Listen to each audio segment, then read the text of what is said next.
So all mercury-silver fillings leak substantial amounts of mercury constantly. The amount increases with any kind of stimulation, and as a result, mercury from fillings produces the majority of human exposure to mercury. The International Academy of Oral Medicine and Toxicology is extremely concerned about the anecdotal claims of safety by manufacturers and dental trade associations that are at variance with the published peer-reviewed scientific evidence to the contrary. The precautionary principle requires action once the possibility of harm exists. It does not require proof beyond a shadow of a doubt that in the case of heavy metal and xenobiotic exposure is both nearly impossible and unnecessary, in our opinion. What you're seeing is mercury vapor coming off a 25-year-old silver amalgam filling in an extracted tooth. The background is a phosphorescent screen. The mercury vapor absorbs the fluorescent light, and you can see it as a shadow on the screen. This is mercury coming off a filling that was dipped in water that's the same temperature as the human body. This is a filling that was rubbed with a pencil eraser for just a few seconds. Like going to the hygienist and having her clean your teeth. These are not small amounts of mercury.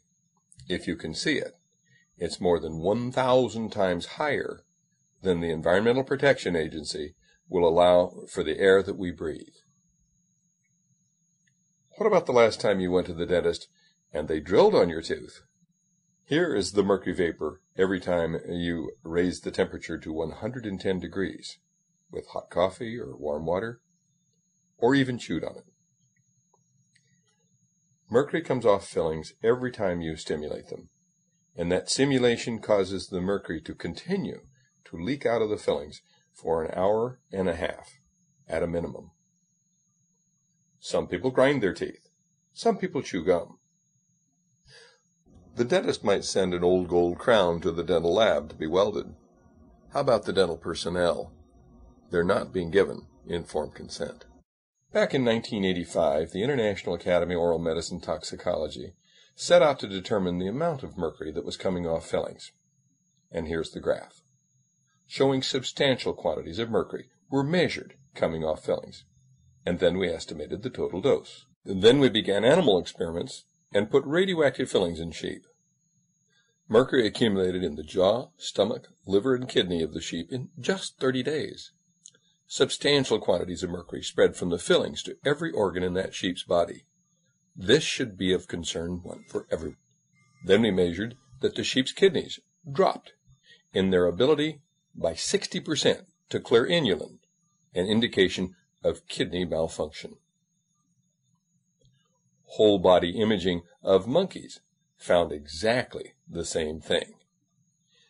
Proponents of amalgam fillings claim that sheep chew too much.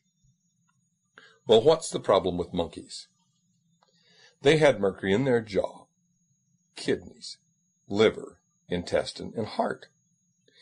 And further research found dystrophic bacteria that were antibiotic resistant cropped up in the intestines within 2 weeks of receiving these mercury-leaking fillings. Further studies have found damage to the ADP ribosylation of brain neuron proteins. In response to the controversy, and at the request of the Federation of Experimental Scientists and Biologists, Drs. Fritzloh Scheider and Murray Vimy wrote an editorial, the first ever in FASEB, that point by point refuted the claims of the amalgam proponents. In 1991, the World Health Organization acknowledged that the predominant source of human exposure to mercury is from your fillings. That should be of concern to anyone wanting to have healthy children, because mercury is highly damaging to fetuses.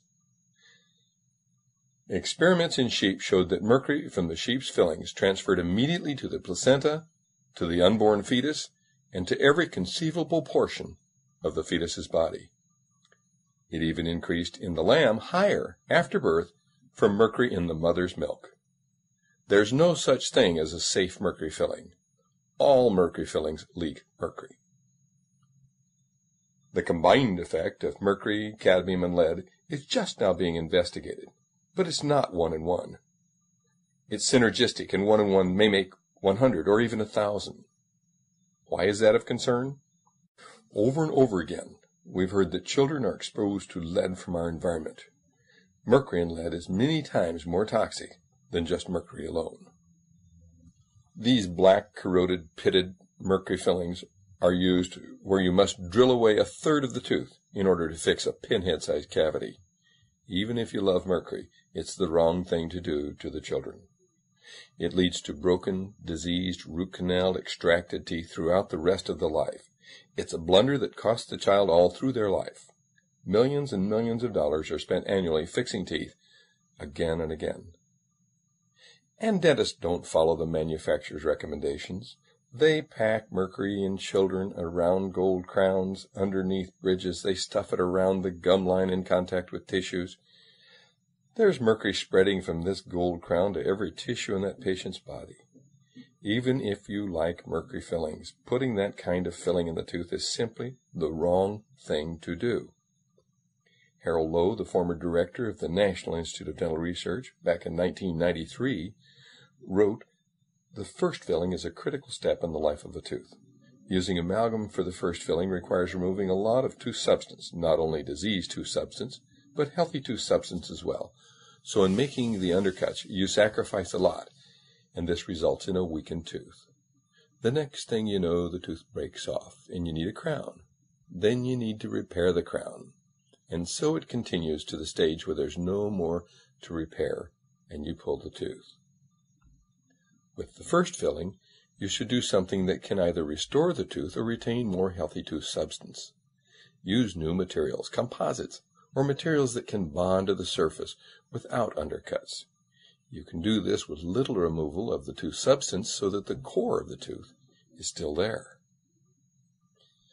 I would add that the cost of all that dental repair over and over again makes the cost of mercury fillings enormous, even if you don't consider the neurological impairment and the brain damage that they surely cause in dental personnel, and the infertility and the heartbreak that they've caused to so many families. It is the opinion of this Academy that responsible government agencies should prohibit the use of these fillings until such time as their manufacturers produce the alleged evidence of safety.